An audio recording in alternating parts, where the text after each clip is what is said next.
김성환의 시사야.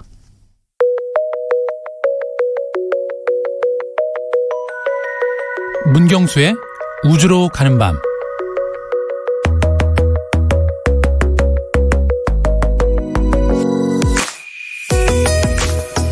얼마 뒤면 올해를 빛난 스타들이 한자리에 모이는 연말 시상식이 시작될 텐데요. 2019년에는 어떤 스타들이 시상대 위에 오를지 사뭇 궁금해집니다. 시상대 위의 스타들만큼 올해 천문학을 빛낸 스타들이 많습니다. 저는 우주로 가는 밤을 찾아주셨던 우주스타 우진 이소연 씨와 나사 이주림 연구원이 기억이 나는데요. 청취자 여러분들은 어떤 얼굴을 떠올리셨을까요? 빛나는 연예대상만큼 올 한 해 천문학에서도 굵직굵직한 뉴스들이 많았습니다. 지금도 천문대 관측실에서 우주를 탐구하는 천문학자들을 떠올리면 가슴이 설레이는데요.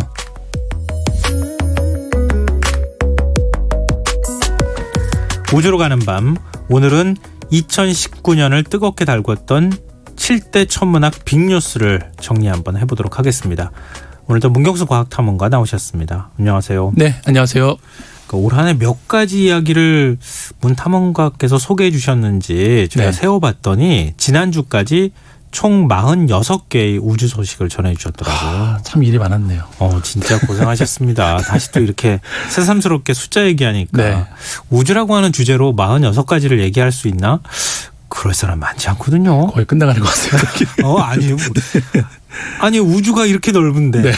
46가지밖에 얘기를 못한다는 건 너무 슬프지 않습니까? 아, 그렇죠. 근데 오늘은 그렇게 또 따지면은 네. 일종의 우주 연예 대상이 될 수도 있겠어요. 네, 제가 좀 가만히 생각을 해보니까 네. 우리가 이제 연예 대상도 있고 연기 대상도 있는데 왜 우주 대상은 없을까? 네, 이제는 좀 우리 사회에 이런 것도 좀 필요하지 않을까라는 좀 생각이 들어서요. 네. 지난 1년 동안 저희가 청취자 여러분들한테 소개해드렸던 이 우주 이슈 중에서 7가지 뉴스를 좀 꼽아봤습니다. 자, 그래서 오늘 그 방송을 들으시면서 아, 맞다. 그때 우주에 그런 일이 있었지. 한번 좀 떠올려보는 시간이 됐으면 좋을 것 같습니다. 기대가 되는데요.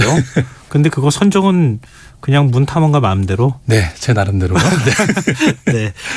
저희 오프닝 때도 말씀드렸지만 저는 초대석에 모셨던 네. 우진 이소연 씨 지금도 이제 가슴이 쿵쾅거립니다. 이름만 얘기해도. 그렇죠. 너무 말씀을 잘하시더라고요. 그렇죠. 우주인이 우리 스튜디오에 왔다 갔죠. 네.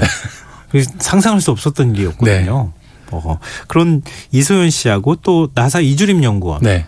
과학하시는 분들은 왜 이렇게 말씀 잘하고 그런지 모르겠어요. 하여튼 뭐 다 그런 건 아니겠지만. 네. 근데 두 분 근황은 요즘 어떠세요? 네, 일단 그 이소연 박사님도 지금 이제 시애틀 집에 돌아가셔갖고요. 네. 네, 시애틀에서 또 다양한 활동들을 하고 계시고, 그리고 지금 나사 이주림 연구원도 이제 얼마 전에 다시 나사로 돌아가셔갖고 활발하게 또 활동을 하고 계시는데 참고로 그 어제 나사에서 네. 내년에 발사하는 그 마스 2020 이 네. 탐사로 조립이 완성이 돼갖고요. 네. 처음으로 구동 테스트를 했습니다. 네, 근데 그것들 아마 그것 때문에 또 더 바쁘시지 않을까 그런 생각을 해봅니다. 근데 이소연 씨도 그렇고 지금 이주림 연구원도 마찬가지지만 네. 친정이 한국인 그렇죠. 거죠? 네네. 좀 한국에 자주 오라고 하세요. 알겠습니다. 그럴 때마다 저희 프로그램에 나오시도록 네. 힘 좀 써주십시오. 알겠습니다. 네. 자, 그럼 우주로 가는 밤이 선정한 2019년 첫 번째 우주 뉴스 어떤 겁니까? 네, 일단 그 작년 11월에 있었던 소식인데 네. 그 우주 탐사에 미치는 영향이 크기 때문에 인사이트 탐사선의 착륙 소식을 네, 첫 번째 후보로 꼽아봤습니다. 네. 네, 뭐 다들 지난달에 우리가 또 나사 이주림 연구원이 네. 직접 인사이트 팀에서 이제 연구를 하시는데 저희 스튜디오를 방문해 주셨잖아요. 네. 네, 그래서 이제 좀 정리를 해드리면 작년 11월 26일이죠. 네, 미국 시간으로 나사의 인사이트 탐사선이 화성에 무사히 착륙을 했고요. 벌써 1년 동안 열심히 그 미션을 수행을 하고 있는데 성과를 간단히 소개를 드리면 다른 탐사선과 다르게 고정형 탐사선이기 때문에 네. 지진계를 설치해서 화성에 지진이 있다는 것도 밝혀냈고요. 네. 그리고 또 화성의 바람을 최초로 측정을 해서 또 우리 인류한테 그 소리를 들려줬던 거에 기억이 나는데요. 그리고 이제 어제도 그 나사 대지추진 연구소에서 그 동영상 하나 올렸는데 네. 지금 인사이트가 저희가 저번에 소개해드릴 때 땅이 되게 단단해서 네, 잘 구멍을 못 파고 있다고 나왔는데 땅은 제대로 팠는지 네, 물어보고 지금 싶었어요. 열심히 파고 있는 그 모습을 또 이렇게 찍어서 네, 어제 SNS에 공개를 했습니다. 아, 파고 있는 중이에요? 네, 지금 드릴이 이렇게 막 모터가 돌아가는 게 그 보이더라고요. 네. 그래서 안테나처럼 생긴 관정 같이 그렇죠. 이렇게 그게 쭉 펼쳐지면서 네. 땅을 판다고 말씀해 주셨잖아요. 네, 맞습니다. 네. 그는 거기에서 네. 외롭게 계속 네. 땅을 파고 있습니다. 네, 지금도. 어제 기준으로 화성에서 373솔째 네, 지금 버티고 있는 겁니다. 그게 무슨 뜻이에요? 화성에서는 우리나라의 그 지구의 네. 1위라고 보시면 됩니다. 네. 네, 근데 화성은 저희랑 그 자존지가 좀 다르기 때문에 굉장히 길죠. 그렇죠. 네. 그래서 그걸 소리라고 표현하죠. 네, 소리라고 표현합니다. 화성의 시간은 소리라고 표현합니다. 아, 그렇군요. 네. 그리고 제 생각에는 올해 최대 그 뭐랄까요? 이벤트라고 해야 되나요? 네. 아폴로 달 착륙 50주년이었잖아요. 네, 맞습니다. 이거는 안 들어갈 수가 없을 것 같은데요. 네, 뭐 안 들어갈 수가 없죠. 뭐 당연히 대상 후보에 저는 올릴 수 있다고 생각이 드는데요. 왜 뺐어요? 그러면은 왜 2등으로 내려놓으셨어요? 뭐 순서는 뭐 순위는 아닙니다. 아, 순위는 아니에요? 네, 어쨌든 후보라고 네. 보시고 간단히 정리해드리면 50년 전에 XT급 컴퓨터의 CPU를 장착한 쇳덩어리에 사람을 태워서 저 34만 킬로 떨어져 있는 달에 보냈다라고 할 수가 있는데요. 어찌 보면 그 인류의 우주 탐사에 커다란 전환점을 만들어준 사건이기 때문에 네, 올해가 더 그 의미가 깊었던 것 같은데 사실 저희가 그 지난 7월 달에 한 달 동안 이 아폴로 계획에 대해서 네. 찬찬히 그렇게 살펴봤던 네. 네, 그런 기억들도 가지고 있는데 사실 이 아폴로 달 탐사 50주년을 기념을 해서 또 올해 나사가 2024년도에 2명의 우주 비행사를 달에 보내는 또 아르테미스 계획을 발표를 했기 때문에 그 큰 의미가 더 있는 것 같습니다. 그 아까 그 컴퓨터가 네. 어느 정도 급이라고 거의 말씀하셨죠? 뭐 XT 컴퓨터죠, 우리. 그러면은 지금 어떻게 비유하면 좋을까요? 우리 휴대폰 지금 휴대폰이 이 아폴로 우주선보다 더 아마 성능이 좋지 않을까요? 3만 배는 좋을 겁니다. 지금. 그러니까 그 정도의 네. 그 연산 능력을 가지고 있는 네. 컴퓨터를 싣고 그렇죠. 그 먼 달까지 네. 날아갔다는 거 아니에요? 갔다 온 거죠. 갔다 네. 왔다는 말이 거 안 되는 아니에요? 얘기죠, 정말.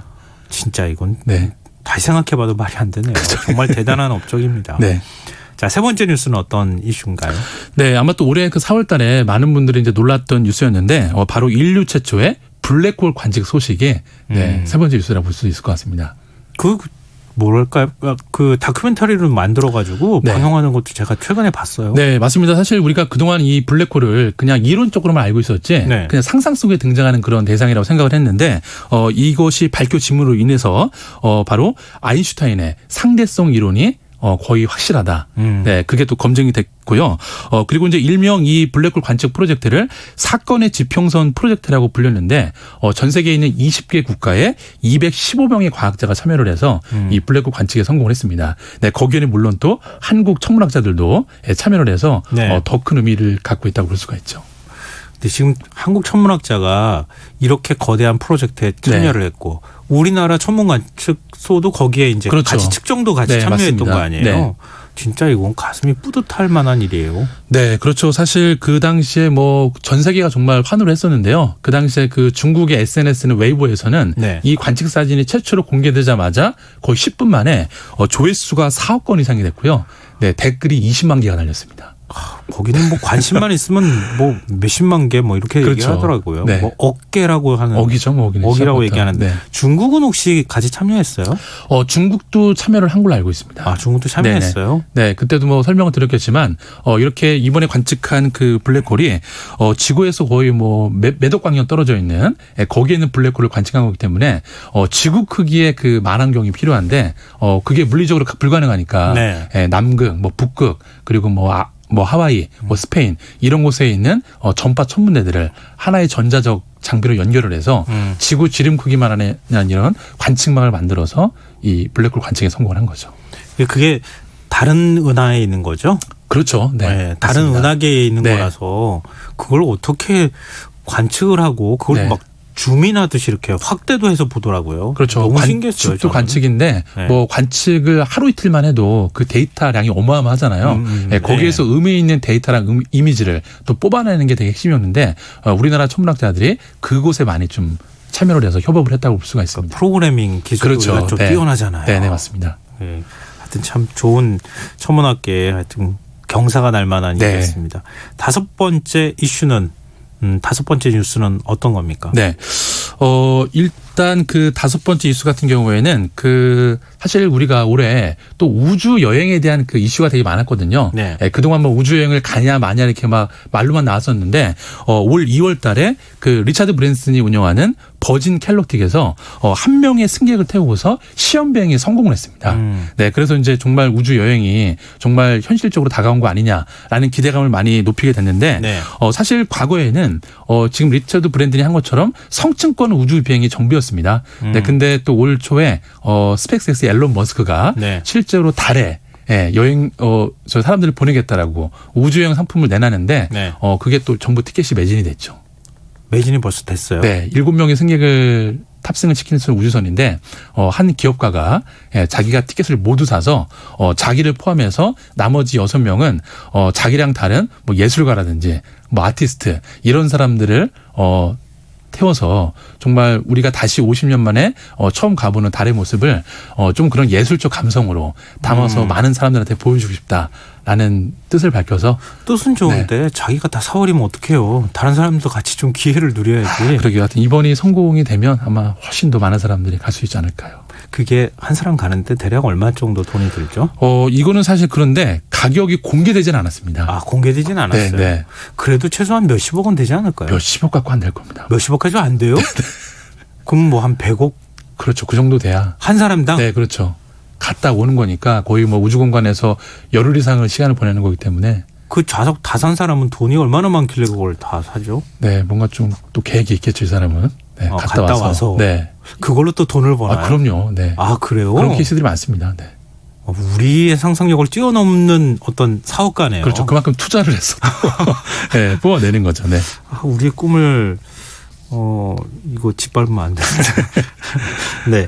근데 뭐 또 무엇보다도 올해는 노벨 물리학상 얘기를 좀 빼놓을 수 없을 것 같은데요. 네. 올해 수상자들이 전부 천문학자였어요. 이것도 소개를 해 주신 적이 있잖아요. 네, 맞습니다. 그 올해 노벨 물리학상은 그 우주 진화와 외계 행성을 발견한 이 천문학자들한테 돌아갔는데요. 올해 노벨상 수상자가 첫 번째로 그 우주의 진화에 대해서 연구를 오랫동안 했던 제임스 피블스 미국 프린스턴 대학교 명예 교수가 받았고요. 네. 그리고 외계 행성을 찾아낸 미셸 마요르 그리고 디디에 쿠엘로라는 스위스 제네바 대학교 교수가 공동 수상을 했습니다. 그런데 사실 이 외계 행성은 정말 그 처음 발견한 이래로 이 관측 기술이 발달함으로 인해서 계속 뭐 그 수가 늘어나고 있는데요. 네. 현재 그 프랑스 파리 천문대가 운영하는 외계 행성 백과 사전이라는 게 있습니다. 외계행성 백과사전이요? 네, 어떤 온라인 아카이빙 같은 거라고 보시면 되는데요. 예. 거기에 따르면은 현재 외계 행성의 개수가 발견된 것만 4,118개입니다.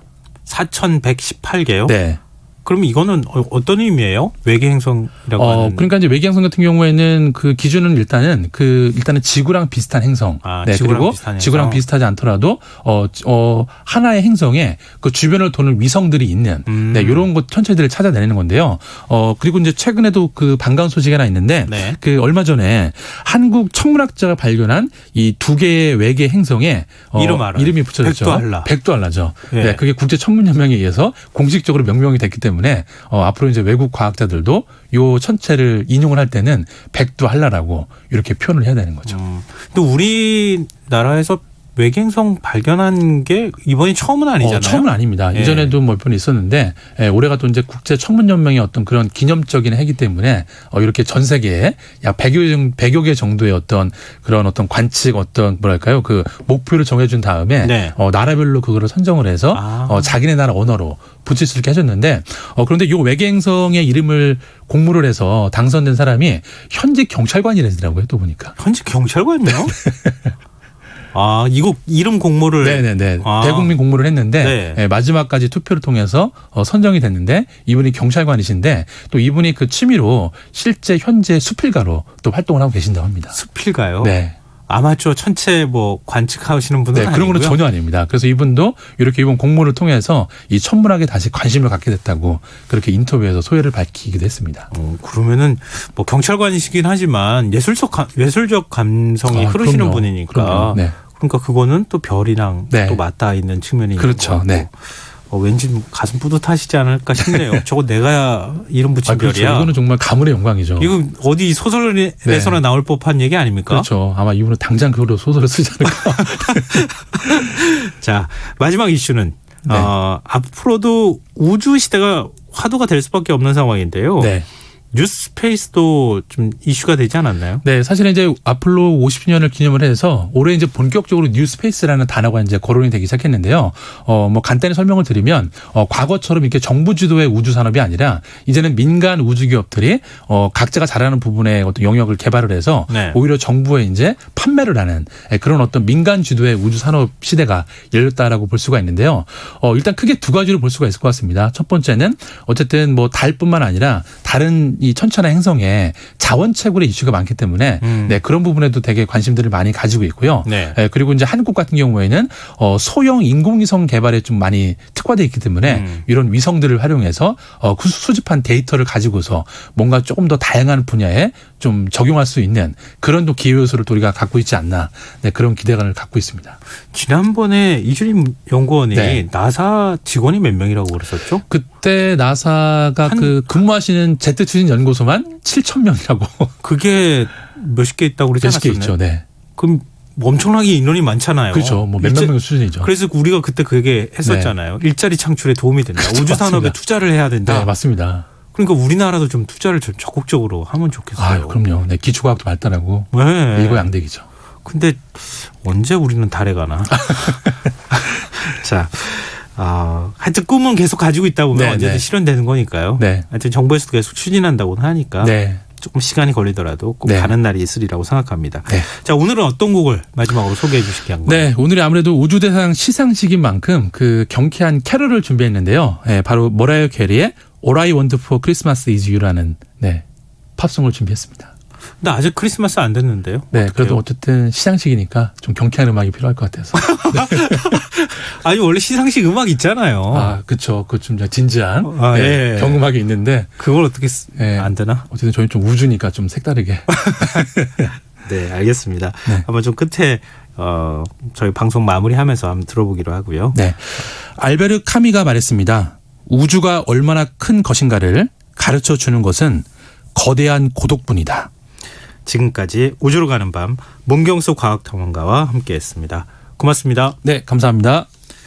네, 오늘 모바일 상품권 당첨자는 홈페이지 공지사항에서 확인하실 수 있습니다. 끝곡으로 문경수 탐험가가 추천해 주신 곡이죠. 머라이어 캐리의 All I Want for Christmas Is You 들으시고요. 저는 내일 다시 찾아뵙겠습니다. 지금까지 시사평론가 김성환이었습니다. 고맙습니다. Christmas.